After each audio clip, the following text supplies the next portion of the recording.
اعوذ باللہ من الشیطان الرجیم بسم اللہ الرحمن الرحیم لا اکراہ فی الدین قد تبین الرشد من الغی فمن یکفر بالطاغوت ویؤمن باللہ فقد استمسک بالعروۃ الوثقی لا انفصام لها واللہ السمیع العلیم آمنت باللہ صدق اللہ مولانا العظیم۔ انتہائی معزز و محترم احباب ذوالفقار، درس قرآن کی اس مختصر نشست میں آج سورہ البقرہ کی آیت نمبر 256 آپ احباب کے سامنے تلاوت کرنے کا شرف حاصل کیا ہے۔ اللہ رب ذوالجلال ارشاد فرما رہا ہے، لا اکراہ فی الدین،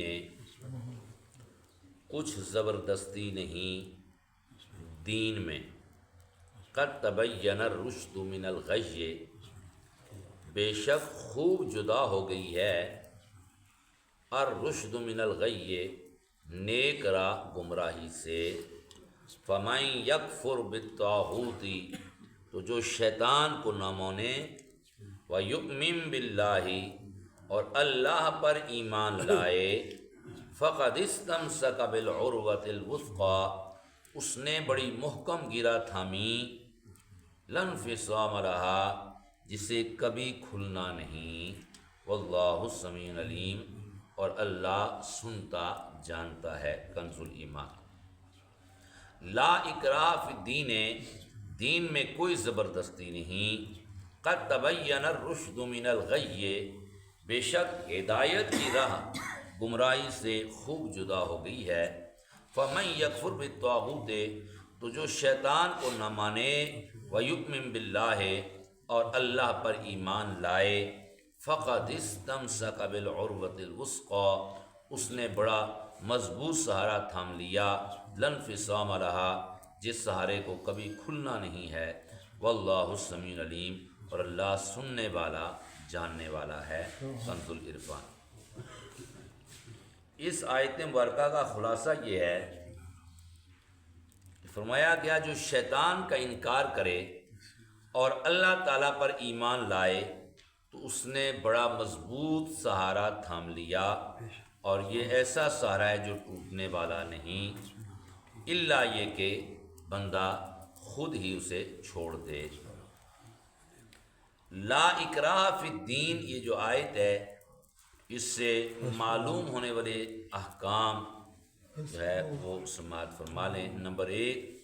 صفات الہیہ کے بعد لا اکراہ فی الدین فرمانے میں یہ اشارہ ہے کہ اب عقل مند آدمی کے لیے قبول حق میں تاخیر کرنے کی کوئی وجہ باقی نہیں رہی، کیونکہ اس سے پہلے صفات الہیہ بیان ہوئی ہیں تو بتایا جا رہا ہے کہ اب عقل مند آدمی کے لیے قبول حق میں تاخیر کرنے کی کوئی وجہ باقی نہیں رہی۔ کسی کافر کو جبراً مسلمان بنانا یہ جائز نہیں ہے۔ ایسا نہیں ہے کہ کوئی بندہ کافر اور جبراً بندہ کہے جی اس کو میں مسلمان بناؤں گا، جبراً کسی کو مسلمان بنانا جائز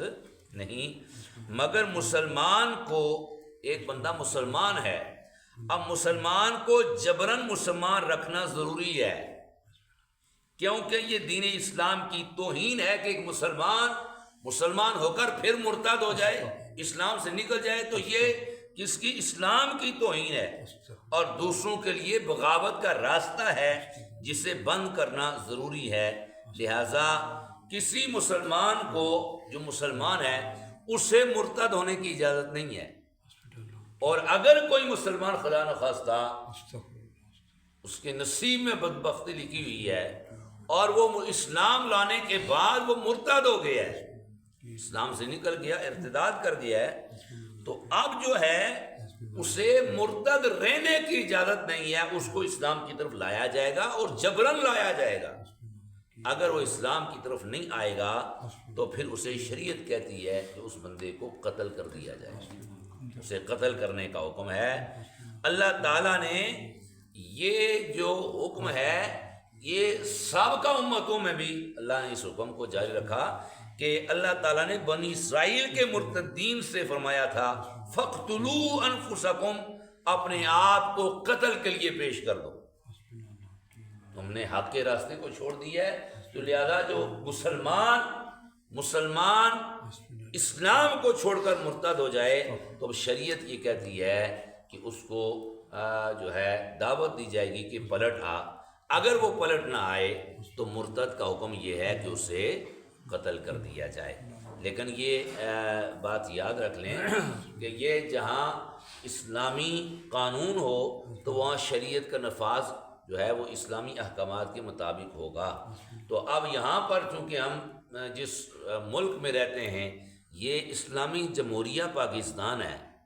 لیکن یہاں اسلام کا جو ہے وہ اسلام کے احکامات نافذ کرنا یہ بڑی مشکل بات ہے. صرف نام کا اسلامی جمہوریہ ہے. یہ بات یاد رکھیں کہ یہاں ایک عدالتی نظام ہے، تو یہاں اگر کوئی مرتد ہوگا تو عام بندے کو قتل کرنے کی اسے اجازت نہیں ہے، کیونکہ اگر کریں گے تو پھر مشکلات میں پڑ جائیں گے. اب حکم یہ ہے کہ آپ عدالت میں جائیں گے اور عدالت میں اس کے خلاف کیس کریں گے یہ مرتد ہو گیا ہے، اس کے پھانسی کا حکم دیا جائے.